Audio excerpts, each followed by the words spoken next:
Hi everyone, welcome to today's recurring TELx Council meeting on Wednesday the 10th of June 2026.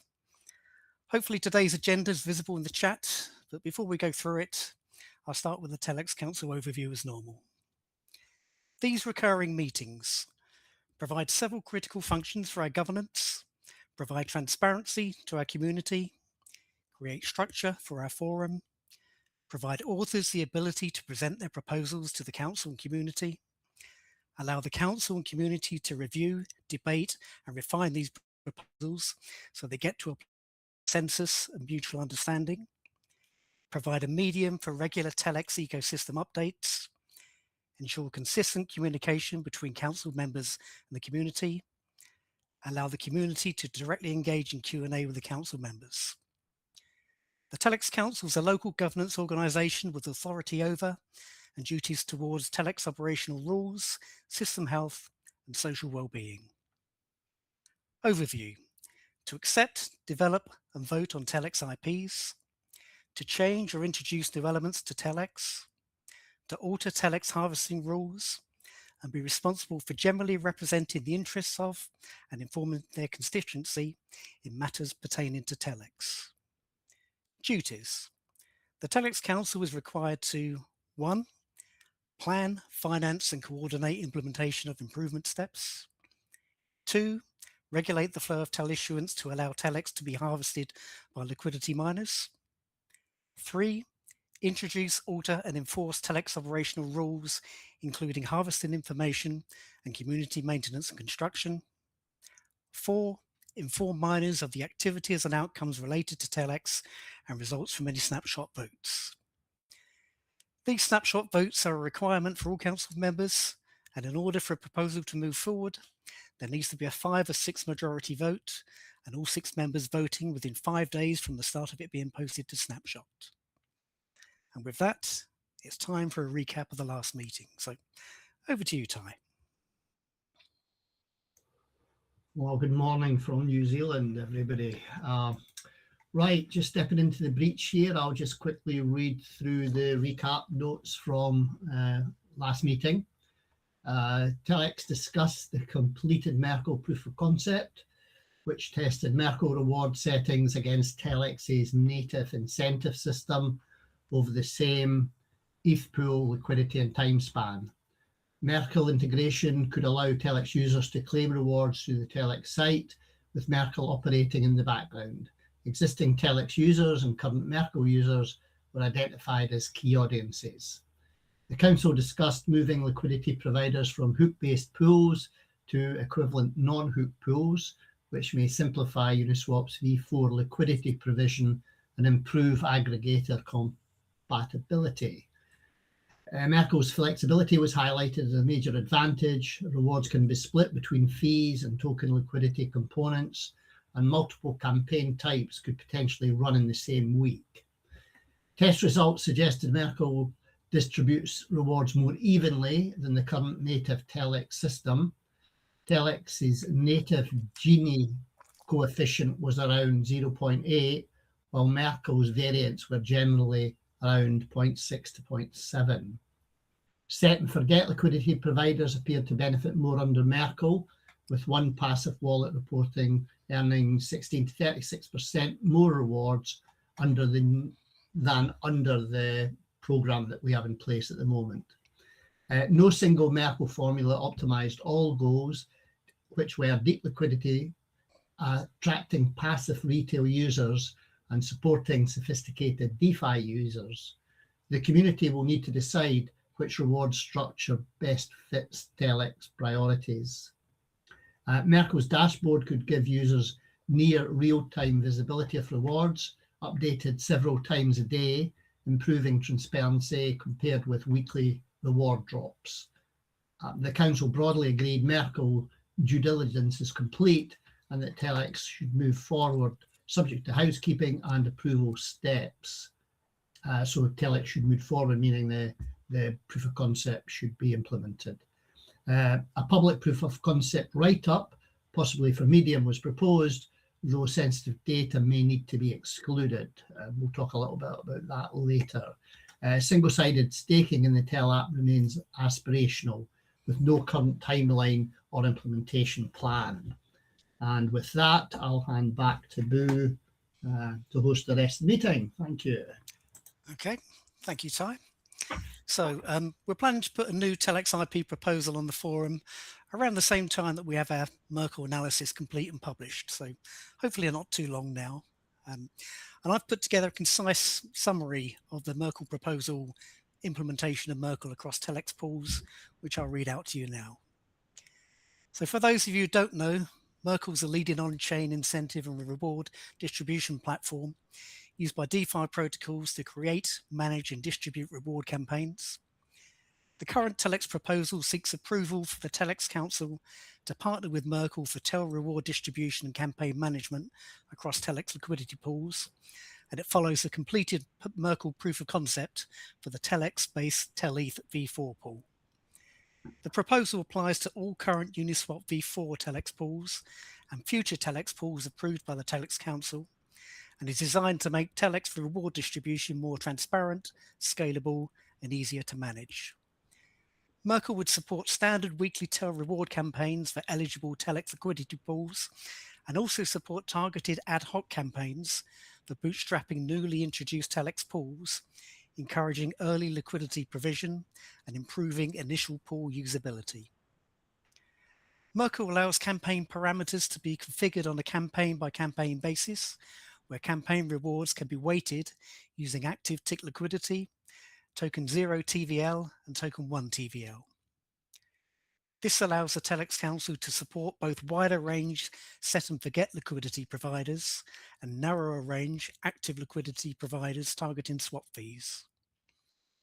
Wider range liquidity can help keep more users interested in providing liquidity and support broader pool depth, while narrow range liquidity can improve trading efficiency, reduce slippage, support tighter spreads, and make pools more attractive to traders and aggregators.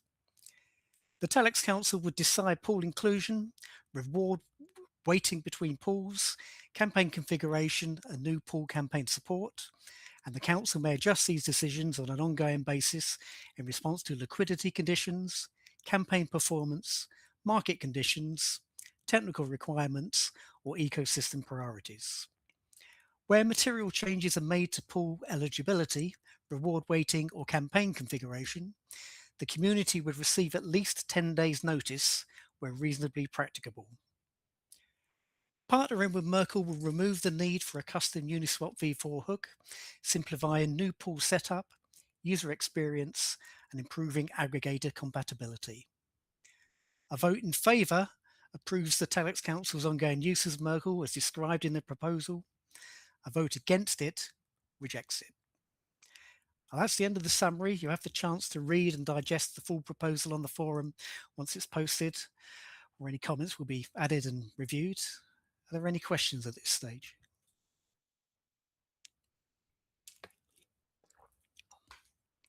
I guess not. So on to the period 42 TELx publication results. Just one thing, Boo. When will that go up on the forum? Well, that's going to be dependent on your and Eric's deliverable, and we'll probably do it at around the same time. So, ouch! So I ask you, Ty. Right back at you. Right. Okay. Sorry. Carry on, Boo. Right. So on to what Eric has provided, the period 42 TELx publication results. So I guess, can we get someone to share those, and we'll all go through those together as Eric's not on the call? Period 42 wasn't really in the proof of concept, though, was it? Why are we reviewing period 42 again? I think that's just what Eric's provided, just showing what the, for example, what the top reward recipients were seeing for the last week for period 42. I don't think there's any analysis with respect to Merkle though, but that's what Eric provided. So right, okay, I can bring that up unless anybody else has got it handy. Hang on. Oh, somebody got it? Can you guys see it? Yeah, that's good. Okay. So I don't know if anybody else has had a chance to go through it. Probably easier to start with the charts on the other tab. Okay, so from my analysis, what we can see on the left-hand side of the top of the chart, the 4 or 5 dots, we're now seeing a slightly more even spread than compared with previous weeks, where we were seeing one liquidity provider get the bulk of the rewards. But we're probably seeing, I'm guessing, 70 to 80% of the rewards going to those top 6 liquidity miners there. And what we can see from the small amount on the bar chart, of course, on the left, looks to be tight range liquidity up until we see that 5th column, which looks to be someone that's providing a lot of liquidity, probably full range, I'm guessing. Yeah. The only other thing I can see of note, can you just go back to the analysis tab? So we can see position-wise, in the position column, there's a few liquidity miners there with a position of $0. I suspect what's happened here is this analysis has been run after those liquidity miners have pulled or closed their positions, because it doesn't make sense that someone with $0 would be earning rewards in the chart and obviously within the next column along. So I suspect that's what happens here, but we'd have to tie up with Eric and see exactly what he's done there. Yeah. Looking at this too, like that seems like a small position to be getting the most rewards, but it looks like it's based on how tight their position is. That's correct. Yeah. Also looks like they were actively managing that position, so they moved it within the. Yeah. Yep. Yeah. So they were very active at moving their position in range, and yeah. And remember, this is summarized per wallet, and of course, liquidity's rewards are calculated per position, which we're not really seeing that breakdown at this level. So all the positions are getting consolidated into one wallet. Yeah, perhaps if we do this again, we can ask for the number of positions per address, and that will give us a clarification. But yeah, I guess you're right there. It's there. It can just be. It's there. It just can be generated differently. It's not a problem to fix that. If you guys want to see that. Yeah, because that top position could have, that top wallet could have like 10 positions. Well, it says you're 9. At least I don't know if that's specific to this period. I would assume that should be. Yeah, that's just a simple data pull run. If you guys want, I helped Eric originally generate some of these reportings. So this is Eric's, right? Yep. Yep. Yeah. So if you guys just want to list out maybe in Slack what other data you want to see and how you want it displayed, it's all there. It's just all how it's calculated onto the sheet. So just let me know. I'm happy to help square that away for you. Thanks, Derek. Yeah. I mean, there's tight competition for bottom space, and I agree. I think that wallet with 0. Well, there's 2 wallets with 0. One got 110 and one got 14 TEL. Yeah, I think it must be closed positions. Must be closed positions, obviously. Yeah, it's also important to remember that to an extent, when that position was tight versus other positions, and when there were swaps happening, especially this is the base pool. Yep. Yeah. On low volume pools, it becomes much more apparent and easier for low volume or low accounts. Like if you compare and you go down, you see one position has 159K in it, right? But it has a very wide breadth.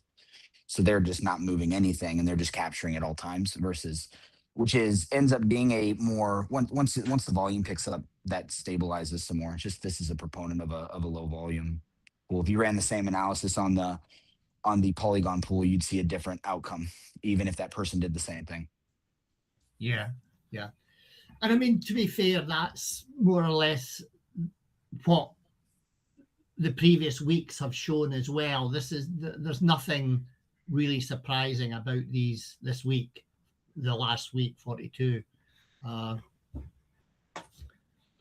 it's just nice to see different data where it's not just one particular liquidity miner earning all the rewards, but it's spread over quite a few. So yeah, that is reassuring. Can I flip to that chart page, please, and go down a wee bit? Whoever's in control. What's this one?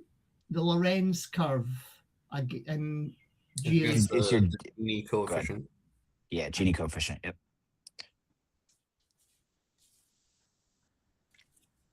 I'm just trying to understand it. Cumulative Yeah, percent. I know Eric was going through it in a little bit more detail. I don't know if it was last week or when we had our internal call, but he was talking about like the slope.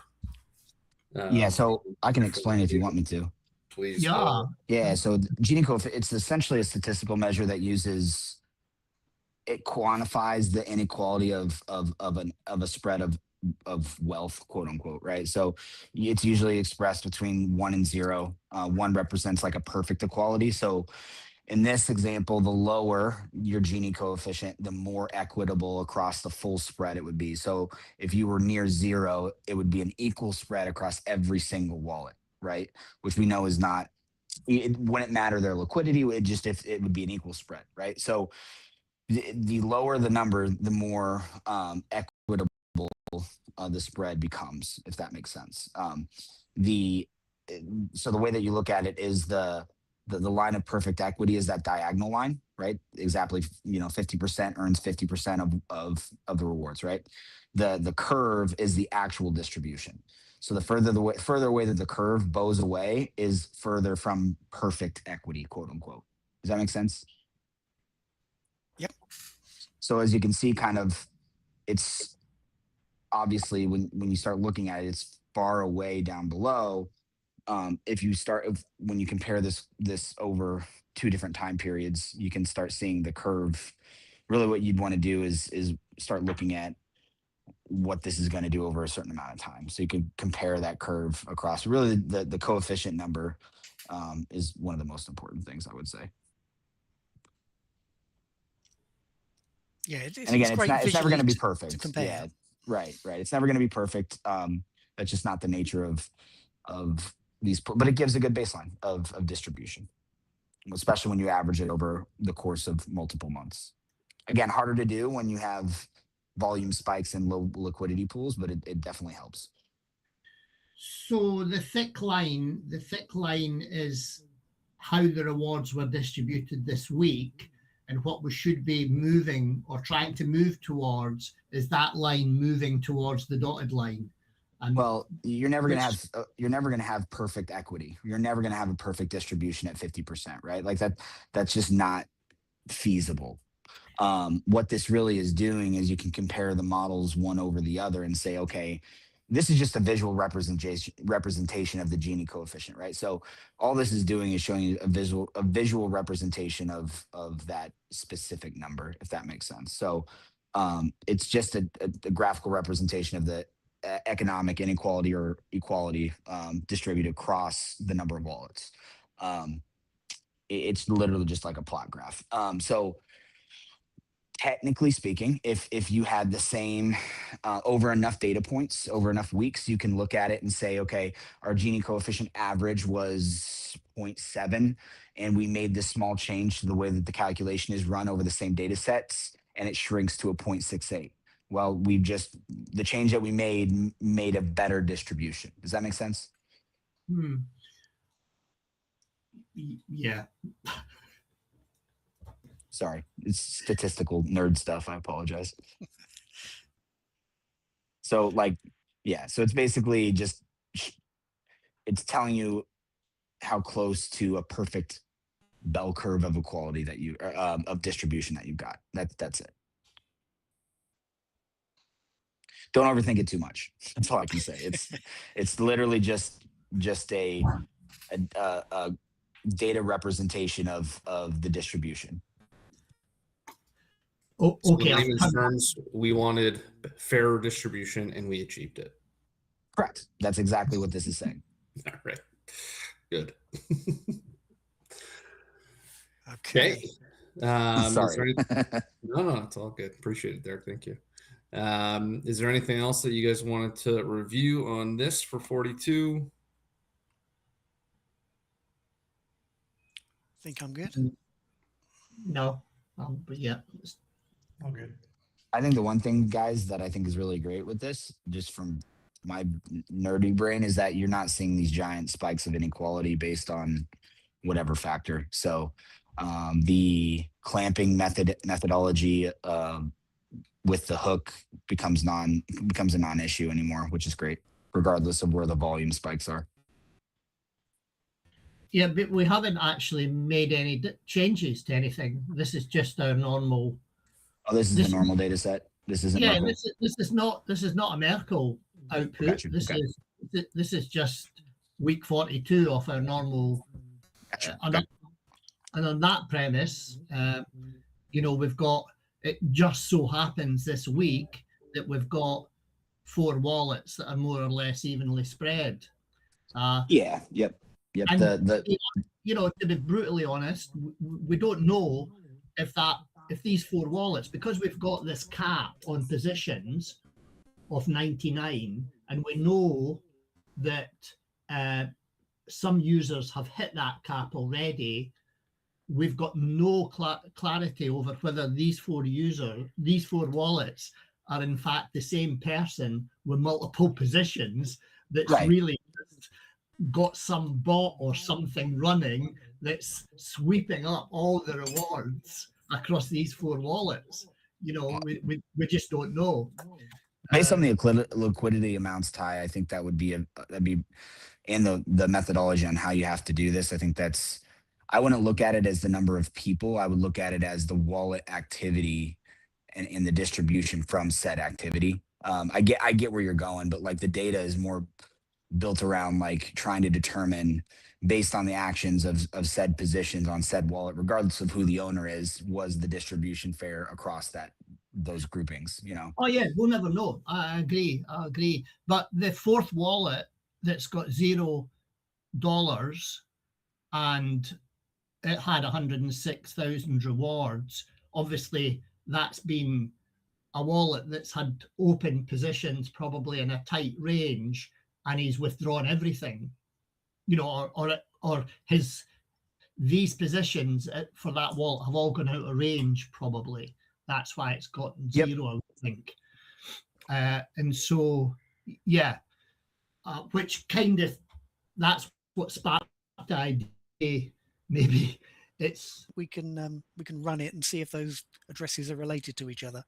See if they're clustered together. To be honest, as long as nobody's breaking any rules, they're just managing their liquidity better than other people, and that's not quote illegal. It's not anything wrong, and they're just playing the game better than anybody else, and fair. That's fair. Nobody's game. What am I saying? Nobody's exploiting the system. They're just understanding how it works and providing liquidity better, more efficiently. That's what it's all about. So, I think we've got to be careful about how much forensic analysis we feel we need to do, because as long as nobody's exploiting the system in an illegal, underhand way, hacking the back door, siphoning off rewards when they're not entitled to it, that's wrong, definitely, if they were doing that. But if they're just managing the liquidity in a pool that allows them to do that, then that's all right. That's fair cop to them. Yeah. That's my opinion anyway. Yep. Okay. All right. Do you have any further questions or anything else to discuss on these publication results?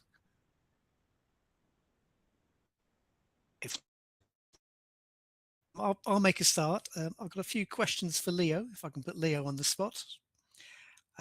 Leo, Merkle API integration status.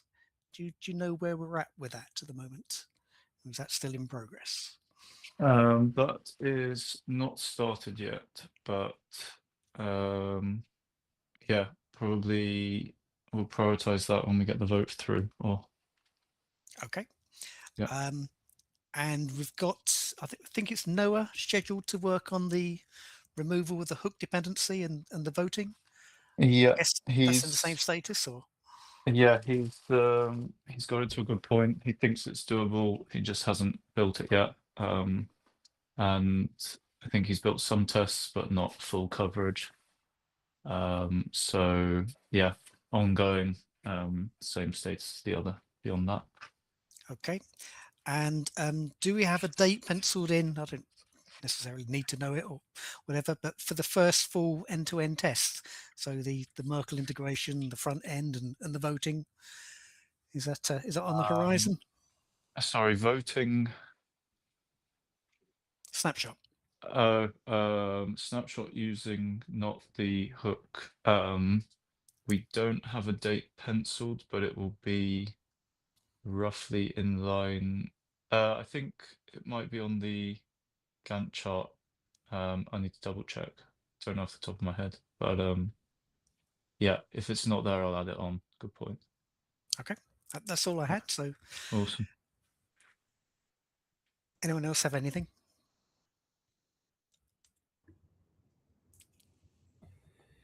I don't think much to add at this point from my perspective. I know we've got a couple irons in the fire, kind of waiting on a few other things before we can get the ball rolling and the dominoes to fall and some other stuff. But I think we're getting there. I think we've got some exciting things coming ahead. It's just timing on getting everything organized and coordinated. But Yeah, so the next step is obviously that report summarizing the findings, and I think we did mention a Medium article. I don't know if that's the same thing or a separate thing. And then obviously we've also got the proposal to publish on the forum as well. Yeah, there's no reason why it couldn't be the same thing, but to be kind of brutally honest, I've had a look at some of Eric's outputs, and I know he's used all this AI stuff, and to be honest, I can't get my head around a lot of what the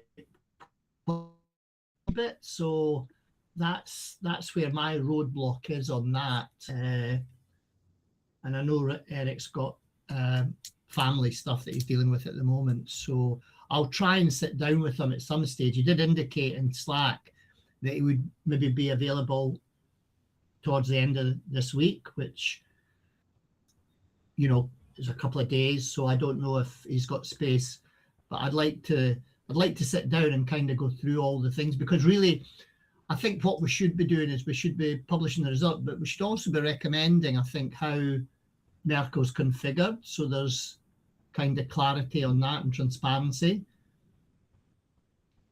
And I'm not sure. Like, how do we break down the rewards and the percentages between fees and the initial? Yeah.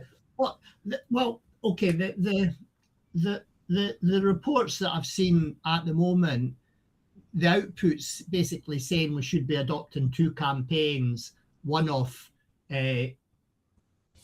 fees the way they are, which is 100% towards fees, and another that says the setting should be nothing to fees, 50% to token A, 50% to token B. And that's like the 2 extremes. And I don't think we should be running 2 campaigns. I think we should just be running 1 campaign per pool. And yeah, I don't think it should be either of those 2 options. So I'm at a bit of a crossroads there. And that's why I want to kind of validate Eric's results on that. Yeah, well, in talking to Baptiste in our last meeting with Merkle, like he mentioned that too, like there's no point in having multiple campaigns, you know, and breaking out unless like you want, I guess a different district. Well, no, because then you could still do that in 1 campaign. You would just adjust the percentages. Because like in your example, Ty, if we have 1 campaign, 100% of it going to fees, and then another campaign, and we're splitting, you know, the liquidity 50-50, then essentially what you're talking about for 1 campaign is 50% towards fees, 25% towards token A, and 25% towards token B. Like that should yield the same results as having 2 different campaigns with the same amount of rewards attached to them, right? Yes, exactly. So each of the three versions of the analysis that I've seen that Eric's done, each of them come to that conclusion. We should have 2 campaigns, one with 100% fees, one with 0 fees, 50-50 liquidity. And to me, that's crazy. We should be going middle ground exactly at that point. So yeah.